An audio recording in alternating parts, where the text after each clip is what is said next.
Hi everyone, it's Christine here from Christine's Stampin' Spot. I'm an independent Stampin' Up! Demonstrator, and I'm really excited to share this next card with you guys today. This card, let me pull it up to the camera here so you can really get a good look at it. How cute is this card? This card was made using the Love You to Pieces bundle. Now you can buy these separately, but if you buy the dies and the stamp set together, you save 10%. And this is what the stamp set looks like. It has some various puzzle pieces which match one of the dies. It has this heart shape that says "You are my missing piece," which also coordinates with one of the dies in the set. And then there's this large die here, which you can emboss or cut out, and I've done both on this card, and we'll go over how you do that today in this video. So let's go ahead and get started. Also, it's worth mentioning that this bundle will be the focus of my next online card class, and I will be posting all the information and details about that in another video later on today, so make sure to check back for that. All right, so let's go ahead and get started with this sweet card. This card is mostly about die cutting and embossing with a new product from Stampin' Up! So we're going to go over that in just a minute. The little bit of stamping that we have to do is just simply this image right here that says "You are my missing piece," and it's in a heart shape. So we're going to quickly go ahead and ink that up, and I just have a scratched piece of Whisper White cardstock here, and I'm going to grab some Flirty Flamingo ink.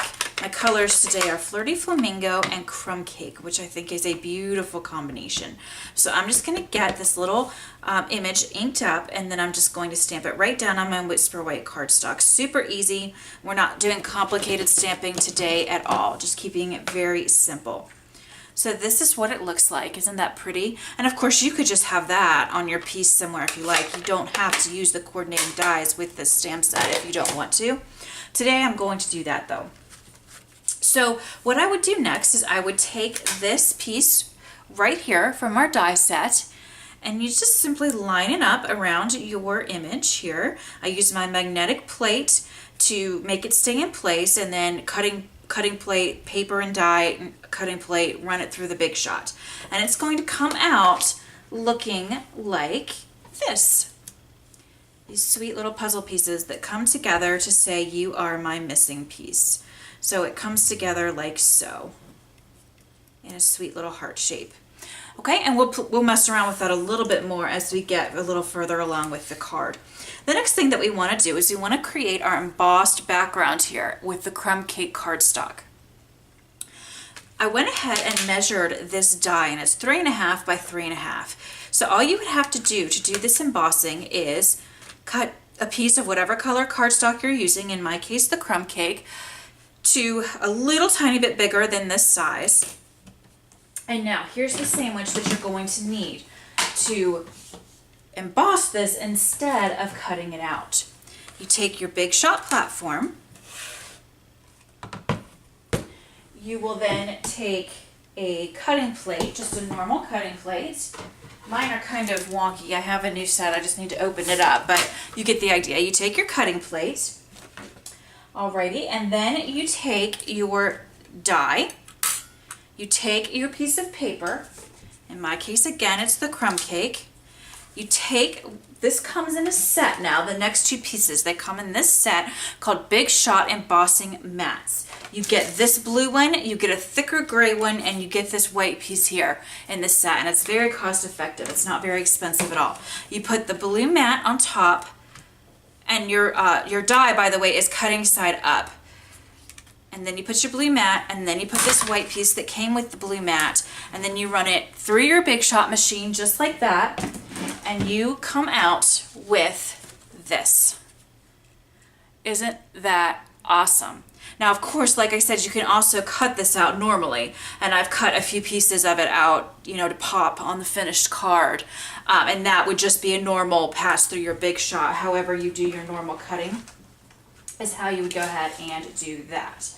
All right, so now that we've explained that, it's time to just go ahead and put this card together. Like I said, this is a very simple card that mostly focuses on the embossing and the cutting of the heart image that our sentiment is on. And that's what makes this a stamp set, I think, so lovely, is that you really do get a lot of different uses for it. You can do traditional stamping, you can do this embossing that we've done on today's card. There's lots of ideas I have in my head for this, so that's why I thought it would make a really great class, and that's why it's going to be my next online class. Okay, so now I'm just bringing over the other materials that we are going to need to put this card together. So what I'm going to do is first, I'm going to go ahead and adhere my embossed puzzle to this piece of Whisper White cardstock, which I've just cut. The puzzle measures 3.5 by 3.5, so this is 3 3/4 by 3 3/4. So I'm just going to grab my snail adhesive here and just simply run this over the back of this quickly here. And then we'll just center this on top of the Whisper White cardstock. Like so. I thought a nice white border around this would be cute, especially with the white showing of the heart image with our sentiment on it. So next we're going to grab those 4 little pieces that our heart cut out. And we're going to go ahead and adhere these now with some dimensionals and mini dimensionals. So for these smaller pieces that don't have a lot of room on the back, we're obviously going to be using mini dimensionals for those. So I'm going to grab a mini dimensional and I'm going to start with the bottom here so we can make sure that our heart is nice and pointed at the bottom. And I'm going to stick mine over on the right side this time. The original card I had him over on the left, the heart over on the left. So now I'm going to put a little bit, or just one little mini dimensional on the back of this piece. And this will make the bottom of our heart. It's a tiny bit crooked, so I'm going to fix that. Dimensionals have a little bit of forgivingness, and if you don't push them down too hard, you can generally pick them up again and reposition if you need to. It's a little difficult sometimes to get my heart exactly straight. It's not hard, you just have to play with it for a second. Okay, there we go. That's looking good. Now we can use larger dimensionals for these 2 top pieces because they have a larger placement on the back. So the larger dimensionals will fit. And if you didn't have the mini dimensionals, of course, you could just take your regular dimensionals and cut them, which is what I used to do before Stampin' Up! Came out with these awesome mini dimensionals. It just saves me some time.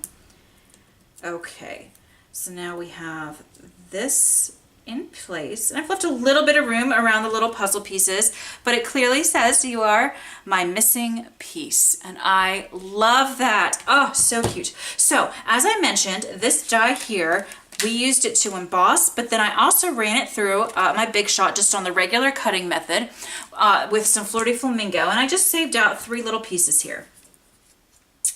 And so I'm going to pop those sort of randomly around like so.